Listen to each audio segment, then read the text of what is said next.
Everyone, welcome to ಎಜುಮೇಟ್. ಈ ವಿಡಿಯೋದಲ್ಲಿ EBIT and EPS ಅನಾಲಿಸಿಸನ್ನು ನೋಡೋಣ. EPS ಅನ್ನು ಫೈಂಡ್ ಔಟ್ ಮಾಡಬೇಕಾದ್ರೆ ಯೂಸ್ ಮಾಡುವಂಥ formula earning available to equity share holders divided by number of equity shares. ಈ EPS ಅನ್ನು ಫೈಂಡ್ ಔಟ್ ಮಾಡಬೇಕಾದ್ರೆ ಕೊಟ್ಟಿರುವಂಥ ಇನ್ಫಾರ್ಮೇಷನನ್ನು ನೋಡಬೇಕು. EBIT ಮತ್ತು EATನ ಕೊಟ್ಟಿದ್ದರೆ ಡೈರೆಕ್ಟಾಗಿ ನಾವು ಈ ಫಾರ್ಮುಲಾನ ಯೂಸ್ ಮಾಡಿ ಪ್ರಾಬ್ಲಮನ್ನು ಸಾಲ್ವ್ ಮಾಡ್ಬೋದು. ಇನ್ ಕೇಸ್ ಡೈರೆಕ್ಟ್ ಇನ್ಫಾರ್ಮೇಷನ್ಸ್ ಇಲ್ಲ ಅಂತ ಅಂದರೆ ನಾವು ಈ ಫಾರ್ಮ್ಯಾಟನ್ನು ಯೂಸ್ ಮಾಡಿ EATನ ಫೈಂಡ್ ಔಟ್ ಮಾಡ್ಕೋಬೇಕು. ಮೊದಲನೇದು ಸೇಲ್ಸನ್ನು ತಗೋಬೇಕು.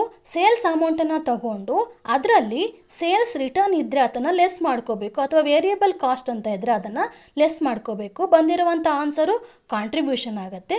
ಕಾಂಟ್ರಿಬ್ಯೂಷನಲ್ಲಿ ಫಿಕ್ಸ್ಡ್ ಕಾಸ್ಟನ್ನು ಲೆಸ್ ಮಾಡ್ಕೋಬೇಕು. ಬರುವಂಥ ಆನ್ಸರು EBIT ಆಗುತ್ತೆ, earning before interest and tax. EBITಯಲ್ಲಿ ಇಂಟ್ರೆಸ್ಟನ್ನು ಲೆಸ್ ಮಾಡಿದರೆ EBT ಆಗುತ್ತೆ, ಅರ್ನಿಂಗ್ ಬಿಫೋರ್ ಟ್ಯಾಕ್ಸು. EBTಯಲ್ಲಿ ಟ್ಯಾಕ್ಸನ್ನು ಲೆಸ್ ಮಾಡಿದರೆ EAT ಆಗುತ್ತೆ, earning after tax. EAT calculate ಮಾಡಿ ಆದಮೇಲೆ ಬಂದಿರುವಂಥ ಅಮೌಂಟಲ್ಲಿ ನಾವು ಪ್ರಿಫರೆನ್ಸ್ ಡಿವಿಡೆಂಡನ್ನು ಕೊಟ್ಟಿದ್ದರೆ ಅದನ್ನು ಲೆಸ್ ಮಾಡ್ಕೋಬೇಕು. ಫೈನಲ್ ಆಗಿ ಬರುವಂಥ ಆನ್ಸರ್ ಏನಿದೆ ಅದು ಪ್ರಾಫಿಟ್ ಅಥವಾ earning available to equity share holders. ಈ ಅಮೌಂಟ್ನ ಬೇಸಿಸ್ ಮೇಲೆ ನಾವು EPS ಅನ್ನು ಫೈಂಡ್ ಔಟ್ ಮಾಡ್ತೀವಿ.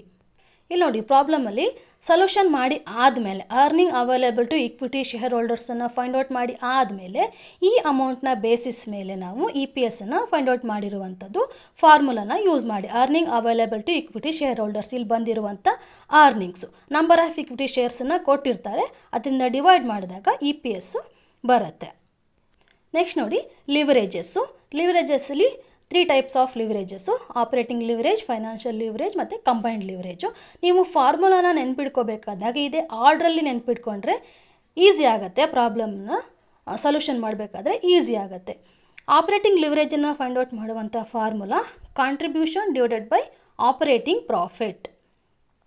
ಇದು ಇನ್ಫಾರ್ಮೇಷನ್ ಡೈರೆಕ್ಟ್ ಇಲ್ಲ ಅಂತ ಅಂದಾಗ ನಾವು ಕಾಂಟ್ರಿಬ್ಯೂಷನನ್ನು ಫೈಂಡ್ ಔಟ್ ಮಾಡ್ಕೋಬೇಕು, ಆಪರೇಟಿಂಗ್ ಪ್ರಾಫಿಟನ್ನು ಫೈಂಡ್ ಔಟ್ ಮಾಡ್ಕೋಬೇಕು. EBIT ಕಾಂಟ್ರಿಬ್ಯೂಷನ್ ಅಂತ ಅಂದರೆ ಸೇಲ್ಸ್ ಮೈನಸ್ ವೇರಿಯಬಲ್ ಕಾಸ್ಟ್ ಅಂದರೆ contribution.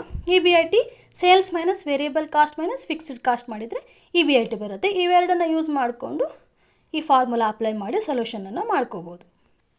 Next financial leverage find out ಮಾಡುವಂಥ formula profit before interest and tax divided by profit before tax, EBIT divided by EBT.